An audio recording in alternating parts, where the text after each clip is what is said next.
Vijay 456 marks మా ఇంటి ఎదురుగానే ఉంటాడు అన్నమాట. ఇది చాలా మంచి విషయం చెప్పుకోవడము. FCIలో ఎంప్లాయీ అయినప్పటికీ కూడా ఎలాగైనా హార్డ్ వర్క్ చేస్తారు. నేను గ్రూప్ 1 ఆఫీసర్ ఎప్పటికైనా అవ్వాలి అని చెప్పేసి చాలా హార్డ్ వర్క్ చేసేవాడు.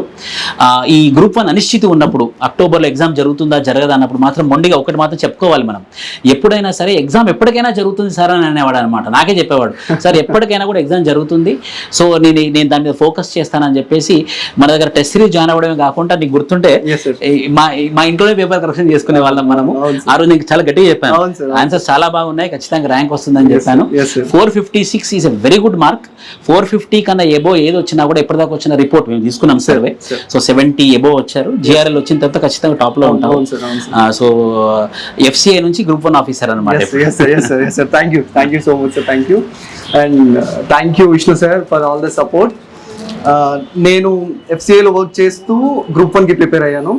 ఓన్లీ 100 days లీవ్ పెట్టాను. ఆ 100 daysలో 50 daysలో సిలబస్ కంప్లీట్ చేసి 50 daysలో టెస్ట్ సిరీస్ రాశాను. సర్వల్ ఇన్స్టిట్యూట్కి వెళ్ళినప్పుడు కూడా చాలా మంది 50 daysలో సిలబస్ అయిపోగొట్టావా అంటే, like it is of last 5-6 years of hard work. కంటిన్యూస్గా గ్రూప్ 1 కానీ UPSC ప్రిపేర్ అవుతుండే. బట్ లాస్ట్ మూమెంట్లో సార్ ఇచ్చిన హెల్ప్, టెస్ట్ సిరీస్ అప్పుడు వచ్చిన గైడెన్స్ నాకు చాలా హెల్ప్ అయింది. అండ్ మెయిన్స్ ఎగ్జామ్ చాలా హ్యాపీగా నేను ట్యాకిల్ చేయగలిగానంటే విష్ణు సార్ సపోర్ట్ చాలా ఉంది. Thank you so much sir. Thank you.